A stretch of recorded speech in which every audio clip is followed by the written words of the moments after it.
Setelah 7 tahun saya menunggu, akhirnya Tuhan memberikan kepercayaan untuk saya menjadi seorang ayah.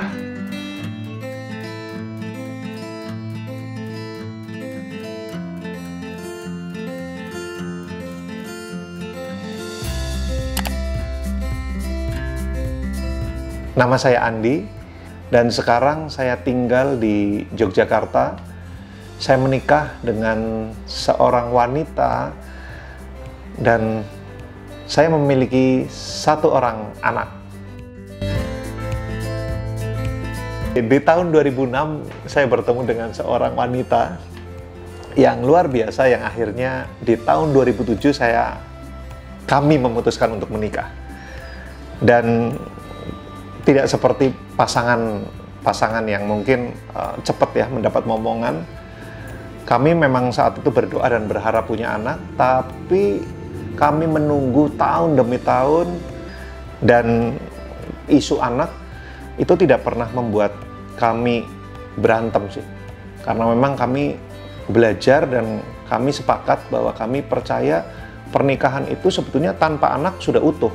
Itu sudah menjadi sebuah keluarga. Jadi karena kesepakatan itu nggak ada sih masalah berantem tentang gara-gara masalah anak. Sampai akhirnya ya Tuhan mempercayakan kami di tahun ke-7. Di tahun ke-7 itu akhirnya melalui sebuah proses kami diberi kesempatan untuk menjadi orang tua. Kalau selama ini mungkin saya dan istri banyak ya membimbing adik-adik, teman-teman, ada beberapa orang yang mungkin menjadi anak-anak rohani kami. Tapi ya puji Tuhan karena anugerahnya 2015 tepatnya, akhirnya kami dipercayakan untuk kami punya anak jasmani. Yaitu waktu yang lama, proses penantian yang cukup panjang. Bahkan pada saat itu kami berdua sudah sangat merasa siap kalau memang Tuhan tidak mengizinkan kami memiliki anak jasmani ya. Ya kami cuma bersyukur kami menjalankan apa yang kami bisa lakukan. Ya tapi puji Tuhan ya, tadi anugerah Tuhan kami akhirnya dikaruniai seorang anak laki-laki yang luar biasa banget.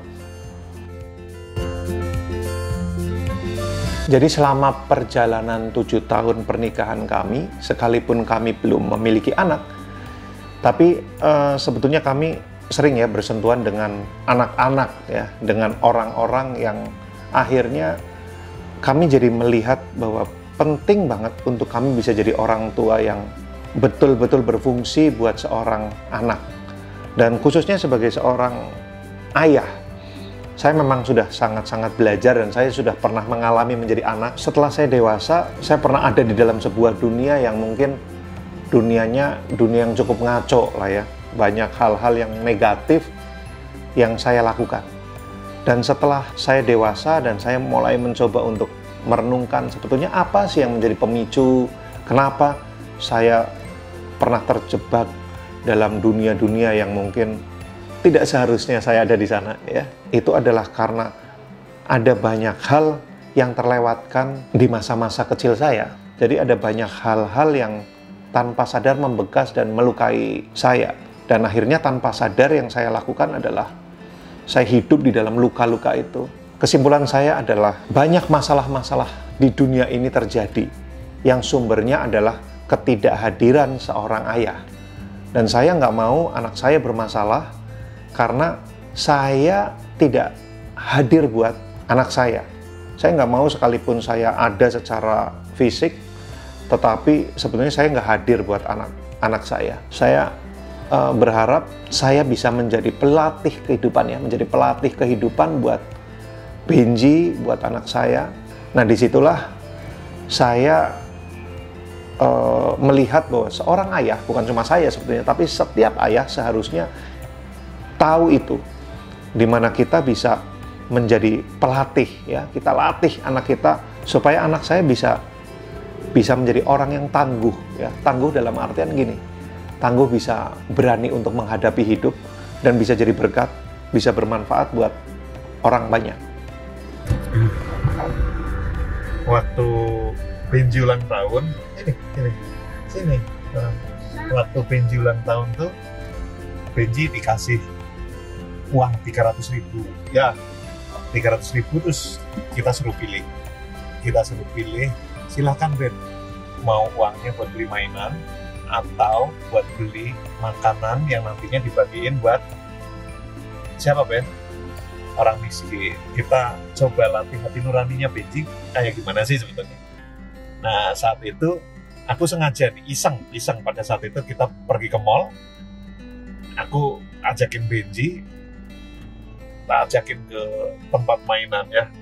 Wah, di situ Benji senang banget. Wah, mainan ini, pengen ini, pengen itu. Terus akhirnya, ya udah Benji suruh pilih. Silahkan Ben, kamu pilih beli mainan atau beli makanan. Dan akhirnya Benji, ya dengan pergumulannya pada saat itu sempat mainan aja deh. Ya udah, buat beli mainan. Tapi terus jalan tiba-tiba hatinya Benji bunyi. Ya, bicara apa hatinya Benji waktu itu? Sini Ben. Orang miskin. Sini. Kasih orang miskin makanan. Tiba-tiba hatinya Benji katanya bunyi seperti itu, bilang seperti itu. Terus akhirnya Benji taat sama hatinya Benji.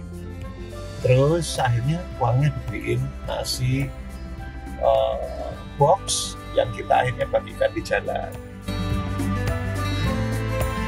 Buat saya, seorang anak itu adalah seorang anak yang dilahirkan bukan seperti kertas kosong yang kemudian seorang ayah atau seorang ibu, orang tua bebas nulisin apa saja di dalam kehidupan anaknya gitu.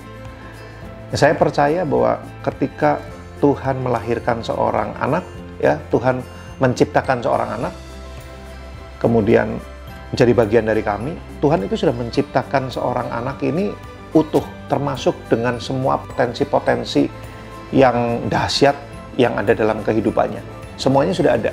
Buat saya percaya saya tinggal melatihnya, melatih untuk semua potensi-potensi hebat yang Tuhan sudah taruh di dalam kehidupan anak ini bisa keluar. Pada akhirnya kami mengambil mandat sebagai seorang pendidik di rumah, gitu ya. Yang biasanya mungkin sebagian besar keluarga-keluarga memberikan mandat pendidikannya itu ke sekolah, tapi akhirnya dengan berbagai macam pertimbangan tentunya, akhirnya kami memilih kami melakukan pendidikan di rumah atau yang biasa disebut homeschooling ya. Alasan kami karena kami melihat bahwa homeschooling adalah satu-satunya cara yang paling efektif yang kami percaya untuk kami bisa maksimal melatih anak kami secara karakter khususnya. Karena kalau ngomong tentang akademis, sebetulnya ada banyak hal yang kami bisa mendidik dia secara akademis. Tapi karakter, saya pikir tidak ada guru yang lebih baik daripada ayahnya dan ibunya. Itu alasan kami untuk kami memilih untuk kami melakukan homeschooling buat Benji. Kami akhirnya memilih suatu metode pendidikan dan namanya Charlotte Mason, dan di situ yang kami lakukan adalah di 3 hal sih sebetulnya ya. Di 3 hal yang utama yang kami lakukan dan kami melihat hal-hal baik ketika kami melakukannya. Yaitu yang pertama, pendidikan, education is a discipline. Jadi pendidikan ini bicara tentang disiplin. Jadi yang kami lakukan selama di rumah bersama Benji, kami fokus kepada hal-hal yang sifatnya disiplin. Ya semua ada aturannya, semua ada waktunya. Dari dia bangun pagi, dia sudah harus melakukan banyak disiplin. Apalagi dia sekarang aktif di beberapa kegiatan olahraga. Akhirnya dia harus melalui olahraga itu kami punya kesempatan untuk kami melatih kedisiplinannya. Nah, itu yang kami lakukan di rumah. Education is a discipline. Yang kedua, kami percaya bahwa pendidikan itu bicara tentang atmosfer. Nah, ini jadi poin penting buat kami. Rumah kami jadikan sebagai sebuah tempat, sebuah ruang dengan berbagai macam atmosfer belajar buat si anak. Kami ciptakan di rumah. Jadi atmosfer itu diciptakan. Ya memang puji Tuhan lingkungan saya sangat mendukung ya. Ada banyak kakak-kakak di sini, ada banyak om-om dan tante-tante yang memang ada di lingkungan kami. yang akhirnya mereka menjadi pembelajar, bukan cuma pembelajar, mereka jadi pendidik buat anak saya, dari musik, dari olahraga, ya, dari banyak hal, sehingga akhirnya atmosfer belajar di lingkungan kami itu sangat-sangat terbentuk. Nah, yang terakhir yang kami lakukan di rumah adalah education is about life, ya. Pendidikan adalah kehidupan. Nah, ini bicara tentang dua, yang berbicara tentang atmosfer, yang tadi saya sharing. Tapi selain itu, di rumah kami mengisi Benji dengan banyak sekali buku-buku yang kami sebut sebagai living book. Buku-buku yang memiliki banyak sekali nilai-nilai hidup, nilai-nilai yang luhur, banyak sekali memiliki value-value, ya, buku-buku yang bukan cuma sekadar buku komik gitu ya, buku-buku yang bikin anak happy. Tapi kami memang sejak kecil dia sudah terlatih, sekalipun belum bisa baca anak saya, tapi dia sudah sangat terlatih untuk dia hidup dengan banyak buku-buku yang punya nilai kehidupan. Dan itu yang kami bahas, ya. Ada proses yang namanya narasi, tapi di situ intinya kami bercerita. Saya, istri saya, dengan banyak buku-buku living book tadi, kami isi anak kami dengan, ya, standar-standar moral yang benar, ya. Sehingga itu semua akan memicu anak saya satu saat untuk mengaktifasi tadi potensi-potensi baik dalam kehidupan anak saya, akhirnya terpicu karena banyak sekali nilai-nilai kehidupan yang oke.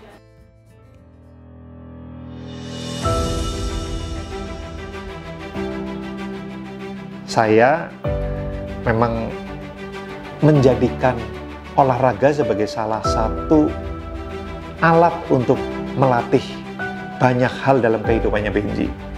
Nah, salah satunya memang melalui push bike. Push bike ini adalah sepeda tanpa pedal, sepeda yang didorong. Ya, yang pertama kami memilih push bike itu karena memang push bike ini secara fungsi memang banyak sekali manfaatnya. Melatih motorik kasar anak, melatih keberanian, melatih refleks, dan banyak hal. Kebetulan push bike ini memang ada kompetisinya. Nah, kalau ngomong tentang kompetisi ini memang pro dan kontra, ya, karena meletakkan anak dalam sebuah kompetisi di usia dini itu sebetulnya memang banyak sekali resikonya. Ya, ketika kita tidak belajar, memang itu akan punya banyak resiko. Ya, saya pernah diberikan masukan sama salah satu mentor saya untuk hati-hati kalau memperkenalkan Benji pada kompetisi di usia yang dini. Nah, tapi saya coba karena memang saya juga suka, sebetulnya saya ngeliat, wah, kok kayaknya keren gitu ya. Dan akhirnya, ya puji Tuhan, saya melihat bahwa ini ternyata sebuah kesempatan yang baik sekali. Ya, sekarang Benji menjadi salah satu riders yang cukup berprestasi di banyak event. Yang saya lakukan sebenarnya, saya memperkenalkan Benji kepada satu olahraga di mana dia harus bertanggung jawab. Ya, dari pushback ini saya banyak melihat bahwa yang saya lakukan melalui pushback, saya melatih Benji untuk siap untuk menang, ya, tapi juga siap untuk kalah. Saya melatih dia untuk punya semangat, ya, semangat untuk menyelesaikan pertandingan dengan baik gitu. Beberapa waktu yang lalu di event terakhir, Benji ini sempat terjatuh, ya. Padahal dia di posisi yang cukup bagus, tapi dia jatuh.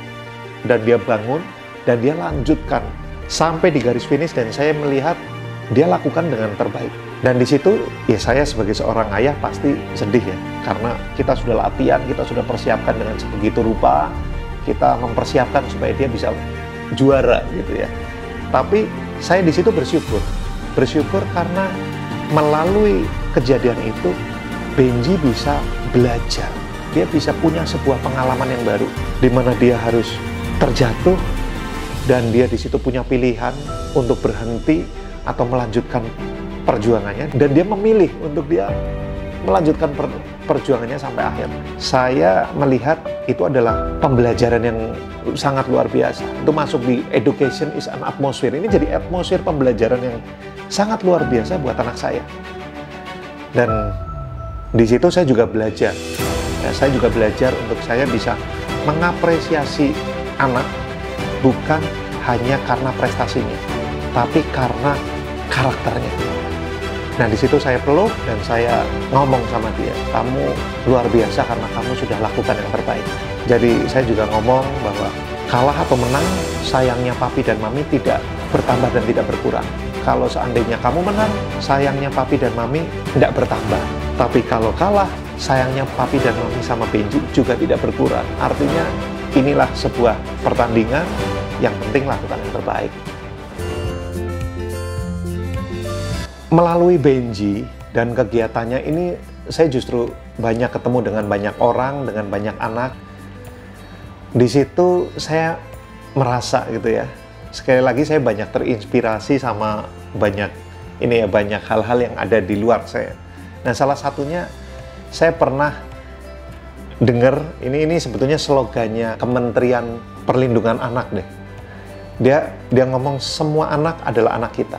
Nah, buat saya ini sesuatu yang menarik sih, karena saya nggak bisa ngebayangin ya, kalau semua orang berpikir bahwa semua anak adalah anak kita, dan kita perlakukan semua anak yang ada di sekitar kita selayaknya anak kita, kita bawa hal-hal yang positif kepada semua anak-anak yang ada di sekitar kita. Saya percaya ini adalah salah satu cara untuk kita membuat Indonesia generasi penerus bangsa yang sekarang ada ini di depan bisa makin hebat. Ini cara untuk kita bisa menjadikan Indonesia jadi lebih baik. Dan saya mencoba ngelakuin itu. Dengan berbagai kesempatan yang saya dapat, saya mencoba untuk, saya nggak cuma jadi ayah buat Benji, tapi saya juga mencoba untuk saya menjadi ayah, menjadi pelatih kehidupan buat orang-orang yang ada di sekitarnya Benji.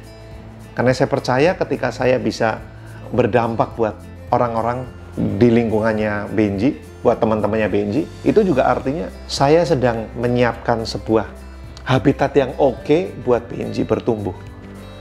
Ya, jadi saya berharap, yuk kita semua, kalau ada orang tua mungkin yang ngeliat video ini, saya berharap lihatlah anak-anak di sekeliling kita sebagai anak-anak kita. Dan mari kita coba tebarkan benih-benih positif, benih-benih kebaikan buat anak-anak yang ada di sekitar kita. Jangan dicuekin, apalagi dieksploitasi gitu ya. Saya berharap semua anak-anak di sekitar kita bisa jadi tanggung jawab kita. Tapi alasan untuk kami memang menyediakan waktu, ya kita memang punya proyek beasiswa, itu adalah karena memang kami rindu orang bisa ngelihat bahwa hidup itu bukan hanya sekedar menjadi alat ekonomi, tapi kami rindu melalui program-program, melalui proyek-proyek kita bisa memberikan dampak khususnya ke anak-anak muda, untuk mereka bisa ngerasain bagaimana hidup diberkati, hidup mereka disentuh oleh orang lain, sehingga akhirnya mereka pun ke depan bisa menyentuh hidup orang lain. Sama seperti mereka bisa merasakan kasih Tuhan mungkin melalui kami gitu ya. Khususnya buat para orang tua yang nonton video ini. Sebagai sesama orang tua, kita pasti kepengen ngelihat anak-anak kita ke depan menjadi anak-anak yang bisa berguna buat keluarga, buat Tuhan, dan buat bangsa. Jadi itu semua tidak akan pernah terjadi tanpa kita merencanakannya sejak sekarang. Jadi pesan dari saya untuk semua orang tua, mari kita bukan menjadi orang tua yang hanya ada buat anak-anak kita, tapi juga menjadi orang tua yang hadir buat anak-anak kita. Dan pastikan kehadiran kita menjadi kehadiran yang memberikan banyak nilai-nilai kehidupan buat anak-anak kita.